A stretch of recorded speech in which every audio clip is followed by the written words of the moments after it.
Welcome to my Curvy Woodworking channel. In this video, I'm going to show you the full process to build this table.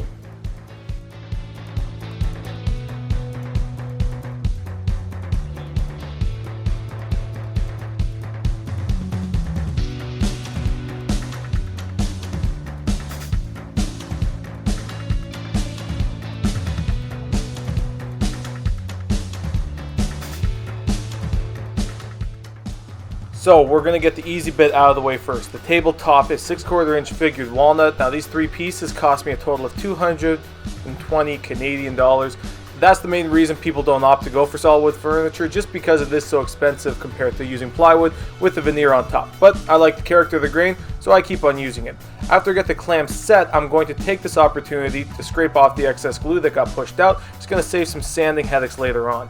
I'm then going to be taking it over and first sanding perpendicular to the grain on the stroke sander.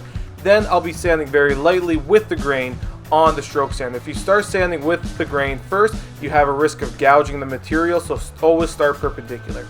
After we take it to the table saw and we get it to the proper dimensions, I'm going to be taking a pass through with a 45-degree chamfer on the router. Now with the easy part over, we're going to switch over to the legs. So I have curved pieces, and you can see the jig that I'm using to make sure that I keep it perpendicular to the guard. I have it clamped down in place, and that's going to give me a perfectly square edge that I can now run along the table saw in that direction. Now, at the beginning of the video, you saw how thick the legs were.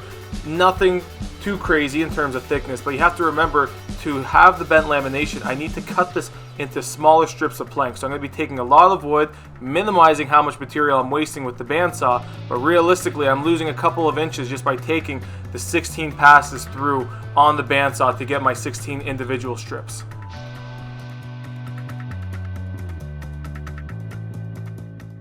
Now you can steam bend the wood, but if you just want to bend it into place, the magic number is going to be 3/16 of an inch for the majority of wood that I've used in the past, at least for all my bent lamination projects. I'm then going to start working on the forms. I'm just going to take inch thick pieces of plywood. I'm going to cut them in roughly the same dimensions, stack them on top of each other, and I'm going to make everything even on the drawer sander.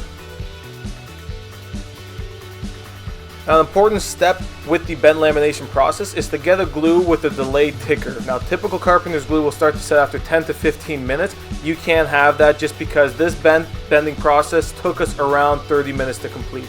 So you're going to look at a glue with a delayed start time, but it is pretty mesmerizing once you get everything in place. I had other people ask me why I didn't just stick the clamp on the end. That's going to increase the risk of a pressure point blowing out in the forms. By incrementally moving along with the clamps, I'm minimizing where the wood can actually snap underneath all the pressure. Now everything is in place. It'll lock in place between the glue layers. I'm going to take it to the stroke sander, get everything roughly squared off on both sides.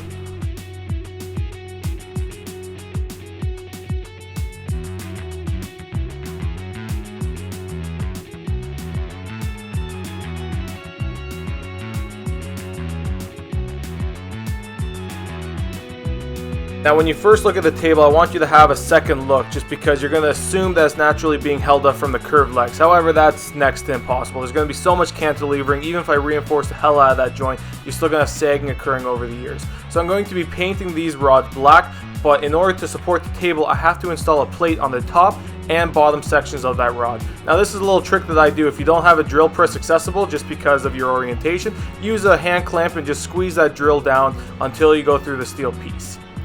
Now, I have everything set up for the steel rods. I'm going to use some acetone to clean off the grease. All steel pieces that you're going to get have grease on top there to preserve the steel and not let it rust. So use that acetone to remove any of that grease before you paint. Now those plate sections you saw on the end of the rods, I'm going to be using a router template, and I'm going to actually be countersinking them into the tabletop. And then the next step is you're going to see me begin to work on the table bottom, and I'm going to repeat that exact same process after I have everything glued up. Now you can see this character through the wood that looks like a tiger pattern. This is called curly walnut, and it's actually made because the tree is growing under stress, and it gives you that beautiful texture throughout. Usually costs a little bit more, but it adds a lot of character to whatever piece you're working on.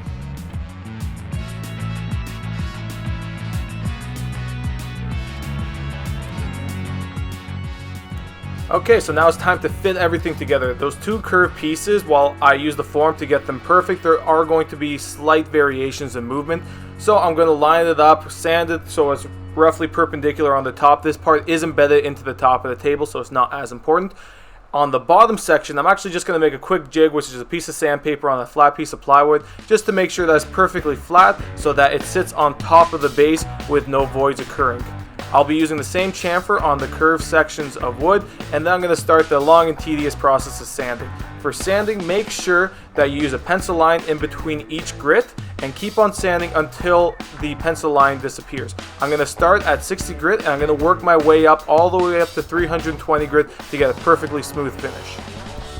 Now for the finished material, I'm going to be using an Osmo oil wax. This wax actually penetrates into the wood and strengthens the wood. Other finishes that you see will just be coating on top, which is why I prefer this material. It's also food grade safe, which is very good. I'm going to be placing the first coat.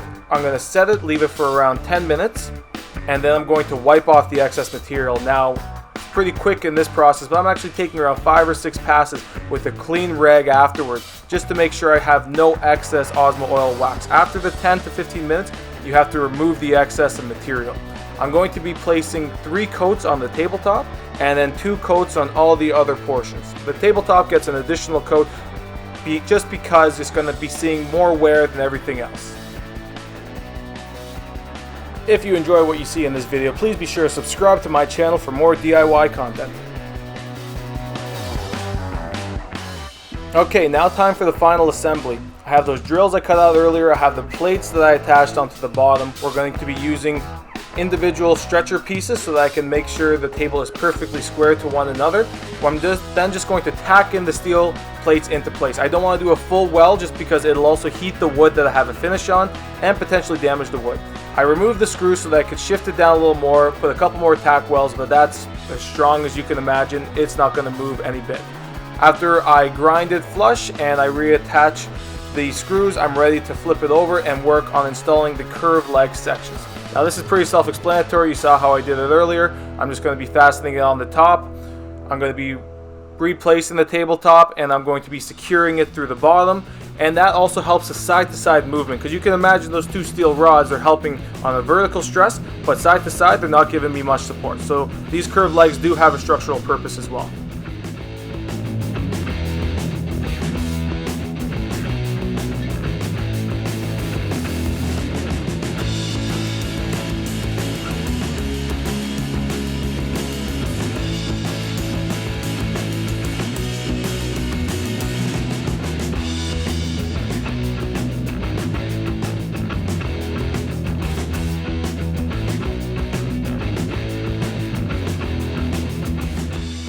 If you made it to the end of this video, thank you for watching. If you did enjoy and you want to see more of our videos, please be sure to subscribe to my channel, hit that alert button for some upcoming videos, along with liking this video. You can also see how I put together these guitars and a couple other projects along the way.